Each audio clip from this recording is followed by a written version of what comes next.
Biar tidak gagal paham, harap tonton sampai selesai. Assalamualaikum warahmatullahi wabarakatuh.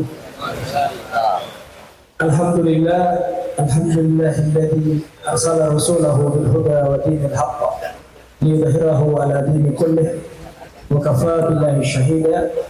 Asyhadu an la ilaha illallah wa asyhadu anna Muhammadar Rasulullah. Amma ba'd. Teman-teman yang dirahmati oleh Allah Subhanahu wa taala, saya ucapkan jazakumullah khair wa khairul jaza kepada kiai kita Kiai Abbas hafizahullah taala, semoga Allah selalu menjaga beliau, dan juga kepada kiai-kiai yang saya tidak mungkin menyebut nama-namanya satu persatu. Di sini saya akan ceritakan beberapa, karena tidak mungkin saya habiskan semua karena banyak sekali. Jadi teman-teman, yang pertama, apakah Ba'alawi di Yaman itu ma'ruf atau tidak? Dan pertanyaan ini saya akan tanya dan terus saya jawab sendiri. Ba'alawi di Yaman itu tidak ada namanya. Jangankan Ba'alawinya, Robiqu Alawiyahnya saja nggak ada di sana. Nggak ada di Yaman. Orang Yaman itu punya prinsip, Anda berdiri sama tinggi, duduk sama rendah. Itu prinsip di Yaman. Tidak pernah saya dapati orang Yaman tunduk, jalan seperti anjing, sembah-sembah Ba'alawi, nggak pernah. Kalau mereka mengajarkan itu di Yaman, pasti mereka mati. Karena di Yaman sistemnya koboi, senjata di mana-mana, pistol di mana-mana. Jadi kalau mengatakan Ba'alawi di Yaman seakan mereka itu adalah orang-orang yang dipuja, yang ditunduk, itu bohong. Nyatanya Ba'alawi tidak memegang negara Yaman sampai detik ini. Yang memegang Yaman sampai detik ini karena tidak ada pemerintah yang sah, presidennya dibunuh, yang memegang adalah kabilah-kabilah Masyekh dari Al-Kathiri dan yang lainnya. Ba'alawi tidak masuk di dalam, menunjukkan kabilah Ba'alawi tidak diperhitungkan oleh negeri Yaman.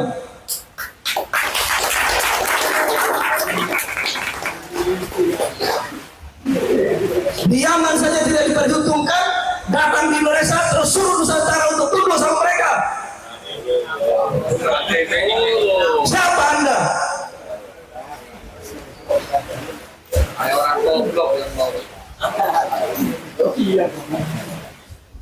Masih mau begitu? Di tempat mereka lahir yang mereka ceritakan Fakih Muqaddam bisa naik 70 kali, Nabi saja cuma 1 kali mi'raj ke langit.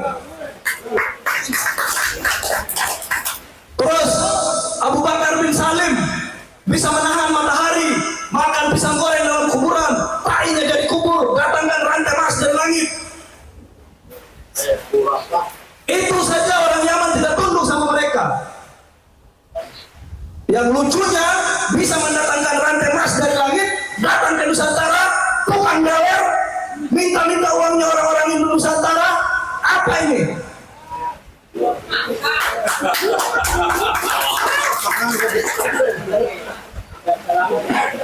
Jadi jangan sampai kita bodoh terus. Wallahi saya tidak pernah lihat Ba'alawi ditunduki di Yaman. Kalau orang-orang thalabul ilmi yang belajar di Yaman, kalau dia jujur kepada Allah, dia jujur kepada Rasulullah SAW, dan jujur kepada orang Nusantara, pasti punya prinsip seperti saya. Sebentar, Pak Yusuf, tahan dulu emosinya. Tahan kelompok. Di sini kita kan menjelang dari menunggu Pak Jenderal juga menunggu lewatnya maghrib untuk buka puasa. Di sini ada session jawab, tapi sebelumnya dari sebelum Pak, ini kan ada Buya Yusuf nih, jauh-jauh di Cinangka, pimpinan PWLS juga nanti akan memberikan penguatan dan pembekalan untuk keluarga besar PWLS.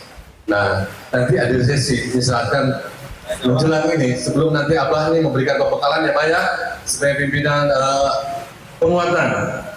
Kita berikan kesempatan hari ini untuk sesi pertanyaan 2 atau 3 pertanyaan.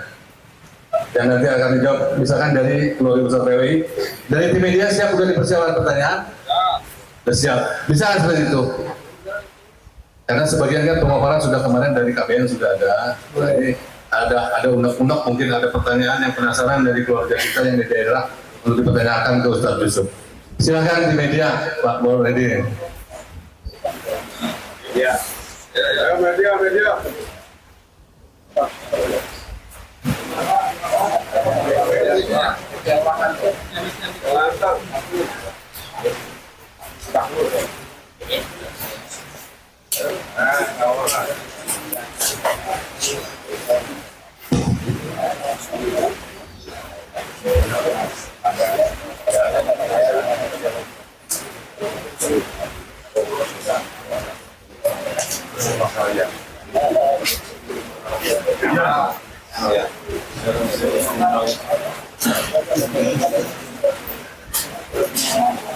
Assalamualaikum warahmatullahi wabarakatuh. Perkenalkan, nama saya Bahril Ulum dari channel TV Al Wahab, alamat Desa Buniwah, Kecamatan Bojong, Kabupaten Tegal, Jawa Tengah. Instruksi dari Mas Ken tadi untuk menanyakan khusus kepada Mas Yusuf yang sempat, kalau di channel saya tak beri judul itu, jujur saya reupload dari KBN Nusantara yang sudah dijelaskan begitu panjang lebar. 2 tahun mengembara di Yaman, ini hasilnya yang barusan kita dengar sama-sama. 2 tahun mengembara di Yaman, hasilnya hari ini marah-marah sore-sore. Nah, ini dia hasilnya, marah bukan kepada kita ya, marahnya jelas kepada Pak Alwi. Kita tidak bisa tunduk kepada Pak Alwi sebagai anak bangsa pribumi Nusantara. Ya. Pertanyaannya adalah, saya sempat gini, banyak sekali saya ikuti podcastnya dengan di media TikTok ya, banyak live-nya, saya sering kali melihatnya dengan tiba-tiba dengan Mas Yusuf ini setelah sering kali pengembaraan di Yaman dan kemudian banyak juga di TikToknya itu dialog-dialog langsung di live-nya. Jujur saya kaget ketika saya mendapatkan informasi bahwa Mas Yusuf ada di Cilacap dan nanti malam Senin jadwalnya di Tegal gitu ya. Malam Senin ada di Tegal. Jujur, sejujur-jujurnya ya, mungkin jujur kacang hijau juga bisa, nanti sebentar lagi kita makan. Itu saya agak kepikiran dengan Habib Qori, Tengku Qori yang sekarang berubah nama menjadi Habib Qori gitu ya. Tengku Qori ya. Iya. Tengku Qori yang sekarang berubah nama menjadi Habib Qori. Jujur saya teringat dia, loh kenapa? Pada awalnya Tengku Qori ini, mohon maaf ini ya otokritik atau kepada apa, saya bebas lah menyebutnya.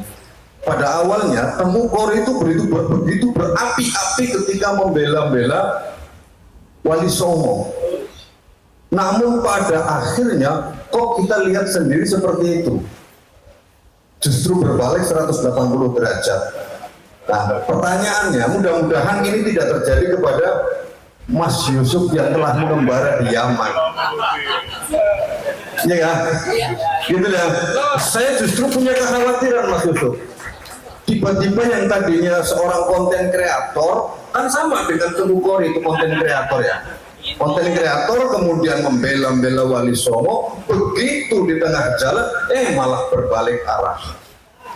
Saya berharap tidak terjadi kepada Mas Yusuf. Nah, apakah ada di pikiran jenengan nanti akan seperti Mas Qori? Pertanyaannya. Assalamualaikum warahmatullahi wabarakatuh. Oke.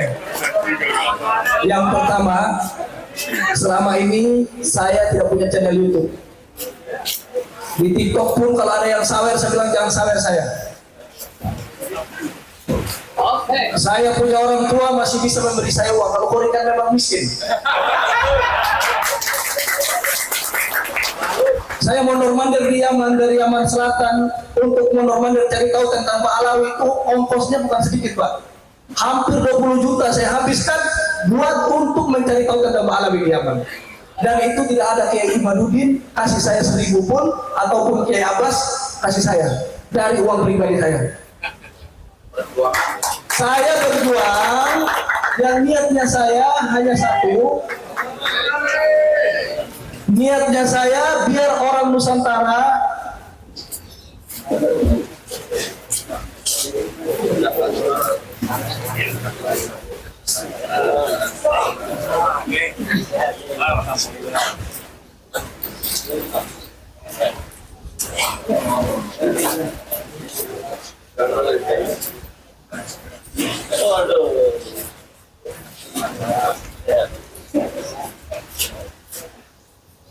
Aduh, abah, sehat, Bang.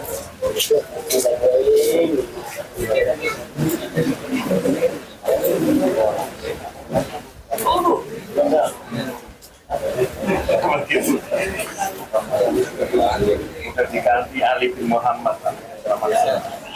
Kayak ada sekarang bisa Arif ini.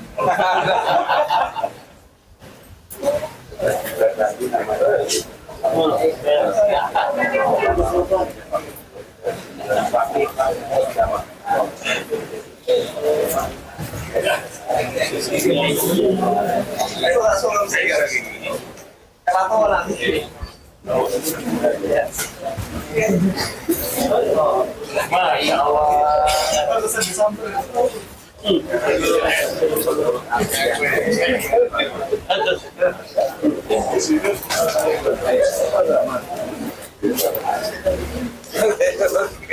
Wah, Pekalongan. Lebaran kan iya. Kenapa sih? Kalau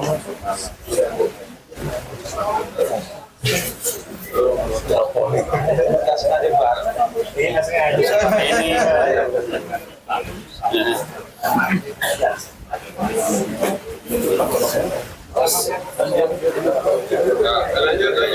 lanjut. Baik, yang lainnya bisa duduk kembali biar segera dilanjutkan. Kembali ke tempat. Alhamdulillah, ya Imbak, ya Ibu Bobi juga sudah berada juga. Tidak lupa ada Yai Syarif dari Tegal, makin ganteng dan awet muda. Baik, sudah ditanggapi tadi pertanyaan tadi? Belum. Silakan lanjut.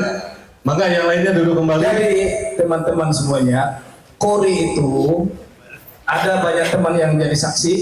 Setelah debat sama saya malam itu, dia langsung pindah ke Balawi. Itu Kori. Dia menuduh saya Wahabi, menuduh saya Oten, Nasrani dan yang lainnya. Ini Kiai Syarif ini ada saksinya nih. Dia ada di room. Malam itu selesai debat sama saya karena hujannya hilang, dia pindah ke Balawi. Jadi Kori itu memang begitu. Habis debat dia habis hajar Gus Hasan, terus debat dengan Kang Raden Wijaya, semuanya dihabisi terakhir ke saya. Karena memang sudah punya niat. Gitu loh. Jadi kalau teman-teman bilang sama saya ada niat lain di sini untuk membela leluhur kita, membela Wali Songo, itu tidak ada sama sekali. Saya keliling di Yaman mencari tahu tentang Mbak Alawi di Tarim, saya mondor-mandir itu tidak pernah ada transfer dari Indonesia. Saya pakai uang orang tua saya sendiri. Dari tempat saya sekolah untuk mondor-mandir itu bukan mainnya 100.000, 200.000. Itu mainnya 500.000 kalau satu kali naik angkot. Karena di sana mainnya riang. Jadi seperti itu. Kalau Kori kan tiap hari debat untuk beli beras 3 kilo, itu saja beli beras 3 kilo masih ribut sama istrinya. Mana bisa bedakan saya dengan Kori? Saya pakai HP bagus, Pak. Harganya saja 20 juta. Wow. Saya harus sombong sama Kori. Jadi kalau saya dibilang saya datang berapi-api, saya berapi-api karena saya sudah terlalu benci kelakuannya Pak Alawi. Di Yaman seperti sampah, di sini seperti Di sana yang namanya bin Syihab apa segala macam itu kalau jual sayur jual sayur. Yang gila tetap dikatakan gila. Kalau di sini yang gilanya dibilang majnun, yang warasnya dibilang wali. Nggak bisa gitu dong. Saya temu dengan orang-orang keturunan mereka yang jual sayur, jual apa gorengan, biasa saja. Kalau teman-teman tidak percaya, beli tiket, beli visa berangkat ke Yaman. Mau? Ya, mau. Gitu loh. Jadi kalau teman-teman, oh Mas Yusuf sekarang berapi-api, nanti khawatirnya dikasih uang, terus pindah. Saya sudah didatangi oleh Balawi. Bukan didatangi di Indonesia, didatangi di Yaman, Pak. Kamu mau apa sekarang, Mas Yusuf? Tinggal bicara saja, ada salam dari Jakarta. Saya bilang saya nggak mau. Seperti itu. Oke. Dan Iman sangat kenal sama saya, keikhlasan saya. Mudah-mudahan beliau istiqomah percaya sama saya. Baik, poinnya sudah didapat ya bagi penanya tadi. Ada lagi pertanyaan lagi? Silakan. Satu pertanyaan lagi, karena kita terbatas dengan waktu menjelang maghrib dan juga kita ada bekalan dan juga kami umumkan bahwa acara puncak nanti kita akan menyambut dari Pak Jenderal Dudung yang akan hadir nanti kira-kira jam 7. Nanti kita akan mengadakan dialog kebangsaan dengan sereh-sehan silaturahmi buka bersama eventnya. Jadi kita sama-sama menunggu beliau untuk kehadiran sambil kita